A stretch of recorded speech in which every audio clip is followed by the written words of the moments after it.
Hola, ¿qué tal? Muy buenos días en este domingo 13 de septiembre del 2020. Agradeciendo a Dios este enorme privilegio de compartir con ustedes nuevamente la palabra de Dios. Semana con semana el Señor nos ha otorgado vida, nos ha otorgado salud para poder compartir con ustedes esta reflexión bíblica. También quiero antes dar un saludo muy cordial a todos, cada una de las iglesias en las que ustedes se congregan. Algunos por situaciones de contingencia han tomado medidas de no congregarse, y pues quiero dar un cordial saludo y fraternal saludo a la Iglesia Bautista Cristo es el Camino en la ciudad de Aguascalientes. Y pues estamos reflexionando juntos en cuanto a lo que es la vida cristiana normal. Y el pasaje que hoy nos corresponde usar para reflexión, qué es lo normal para un cristiano? Y lo normal, de acuerdo a Mateo 5:7, es practicar la misericordia. Eso es lo normal para un discípulo de Cristo.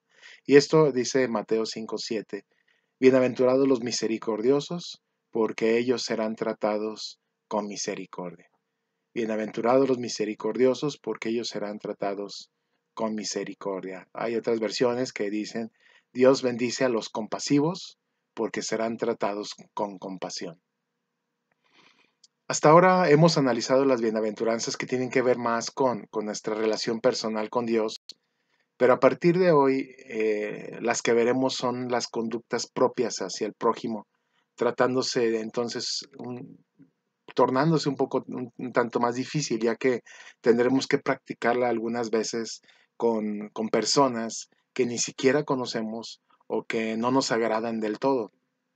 Por lo general, le damos al término de misericordia un sentido de la remisión de una pena o el rebajar una exigencia. También usamos este concepto no tratando con severidad y justicia rigurosa que se merece a alguien.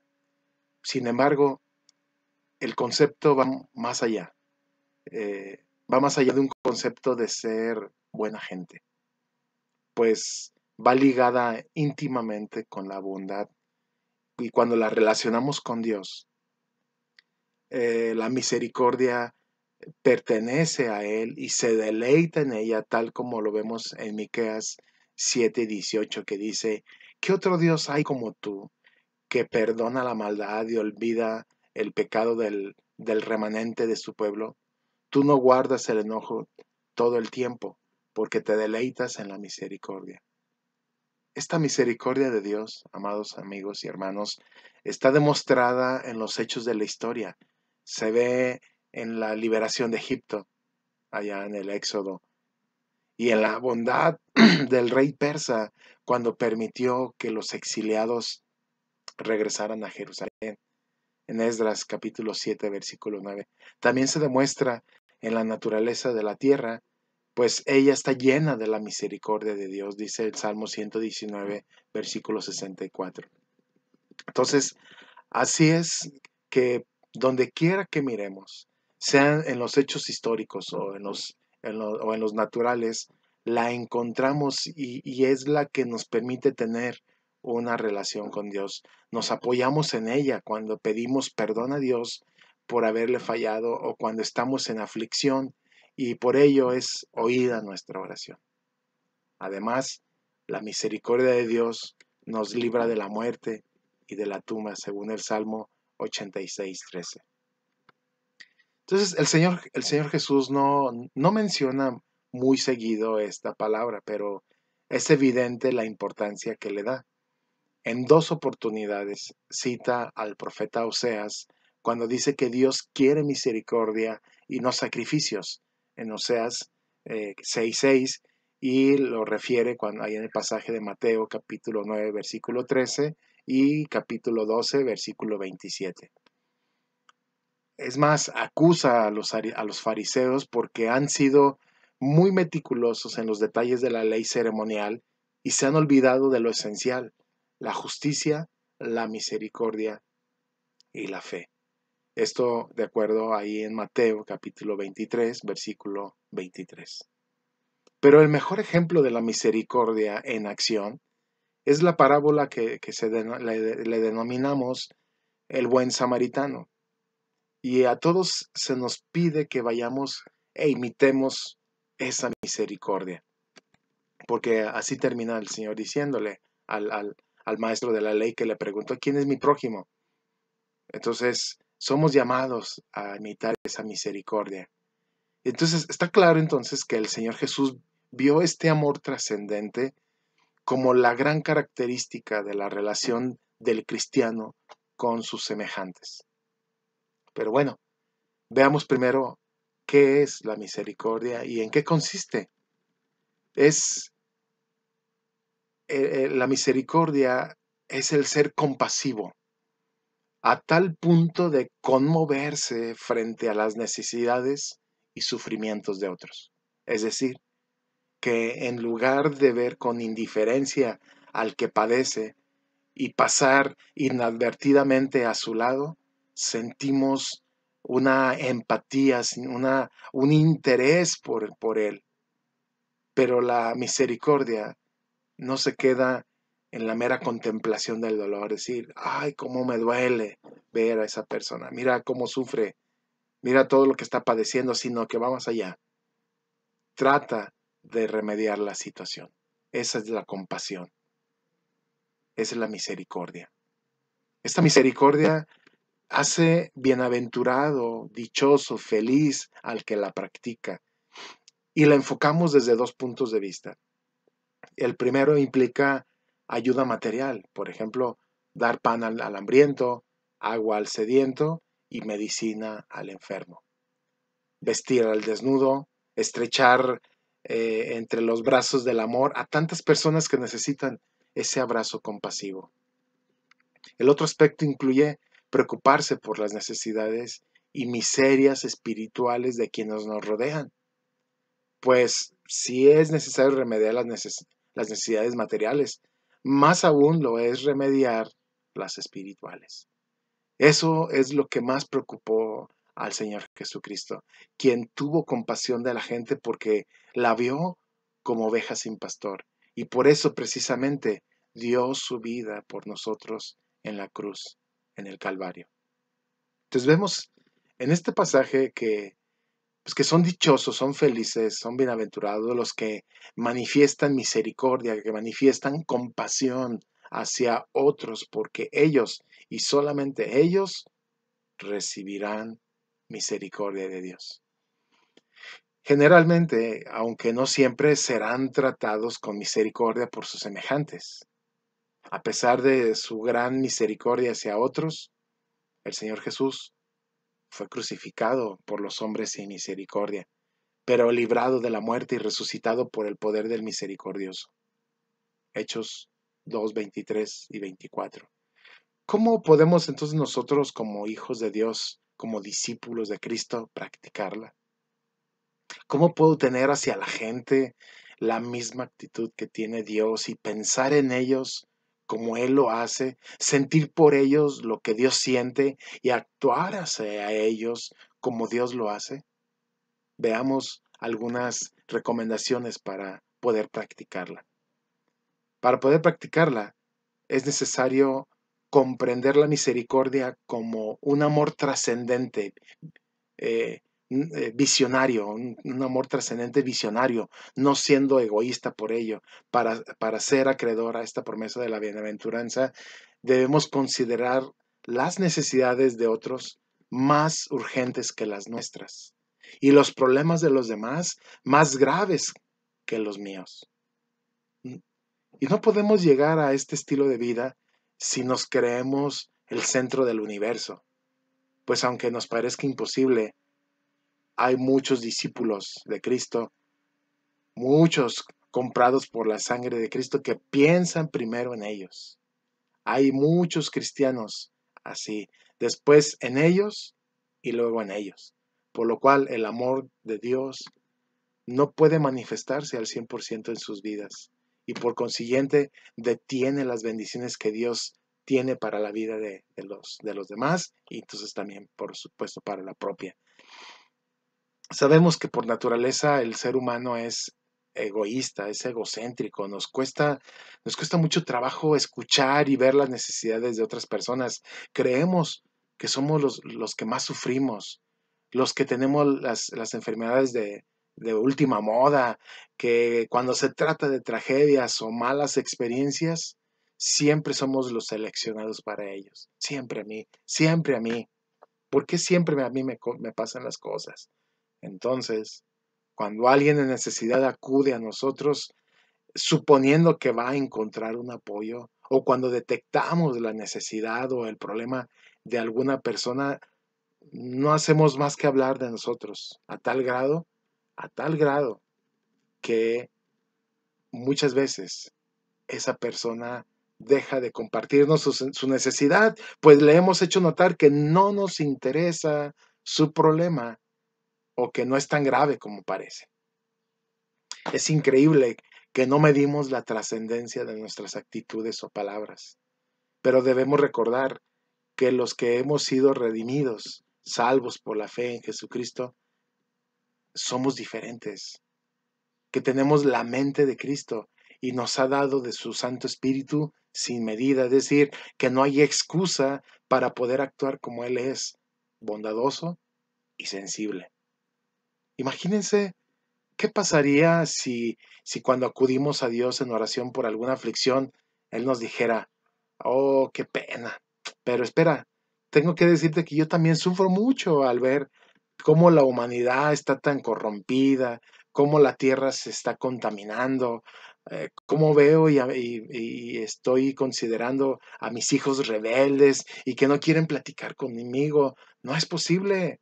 Si yo soy Dios, ¿por qué no me hacen caso? Imaginémonos que Dios comenzara a decirnos eso. Pues no, no es así. Dios nos escucha, nos consuela y da una solución a nuestro problema.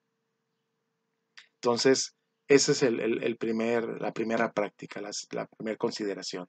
La segunda consideración tiene que ver con comprender que si la misericordia es un amor trascendente y que es visionario, también es individualizado. No es la misericordia, la compasión, no es una bondad vaga y general diciendo, es que yo amo a toda la humanidad, me duele lo que le acontece, los sismos que sufre, las guerras, la crueldad, la delincuencia, quién sabe en qué acabaremos.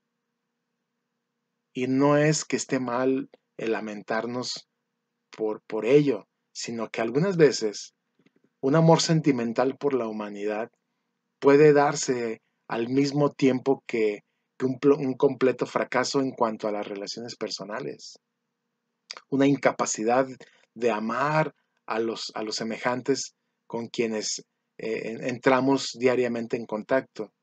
El Señor Jesús nos enseñó a darse o entregarse a cada persona en forma individual. Pues muy seguido nos lamentamos por la desgracia de la humanidad, pero al mismo tiempo descubrimos que los reclamos de alguna persona en particular son una gran molestia.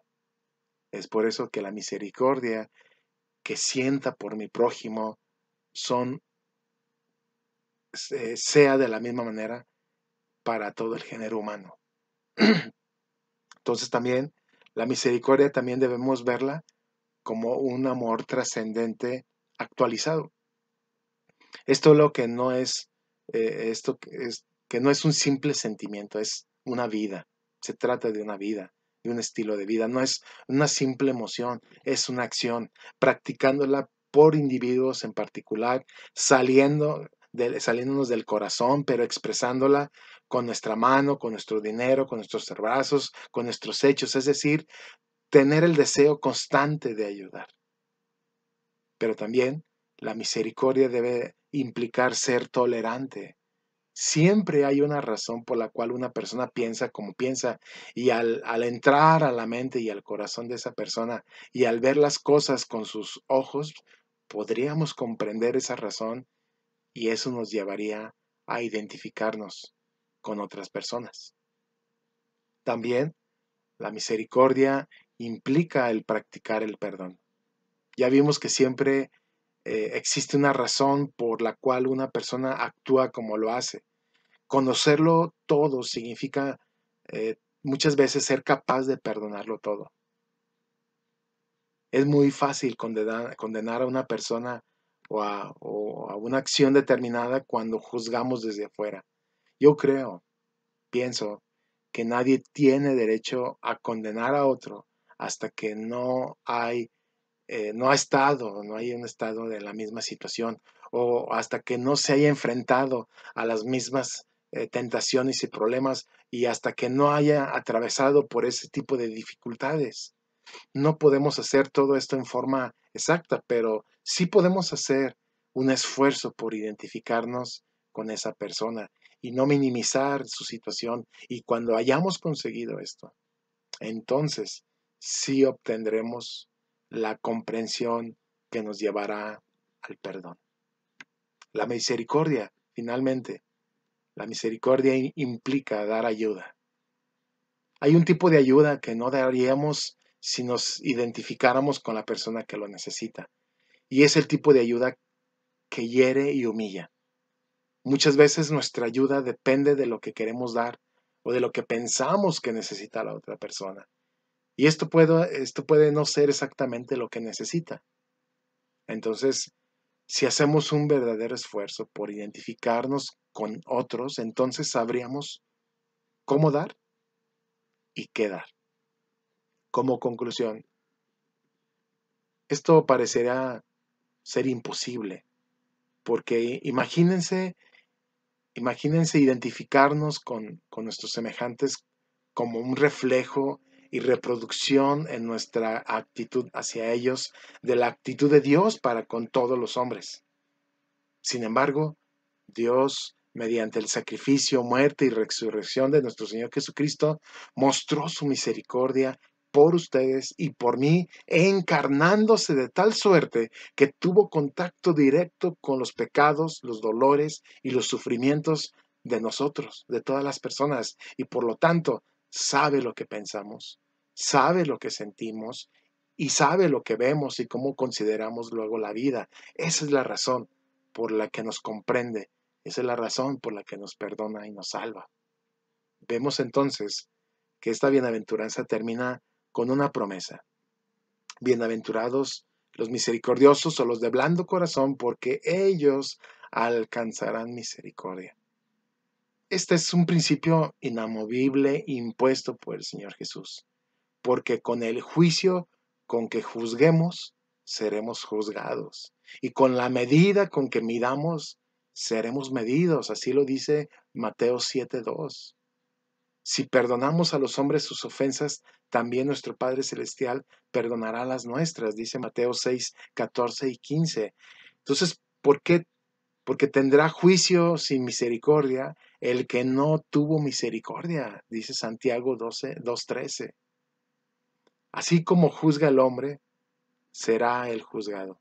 Así como actúo con mis semejantes, actuará Dios conmigo. No puede ser de otro modo. Es la ley de la siembra y la cosecha. Si esta misericordia, este amor que trasciende, esta identificación con otros es característica de la naturaleza de Dios, entonces quien la practique en su vida se hará cada vez más parecido a Dios, y quien no haya tratado siquiera de practicarlo en su vida estará cada vez más lejos de Dios. El ser misericordioso es lo que nos une a Dios, por lo que esta bienaventuranza es a la vez una promesa, pero una gran advertencia, nos da una gran advertencia. Y tú, amigo y hermano que me escuchas y me ves, ¿quieres ser más parecido a Dios cada día o prefieres seguir sembrando para tu naturaleza pecaminosa, privándote del resultado de la maravillosa promesa? Que sigas meditando y reflexionando en esta palabra. Que Dios te bendiga, que Dios les guarde y un privilegio compartir con ustedes. Hasta luego.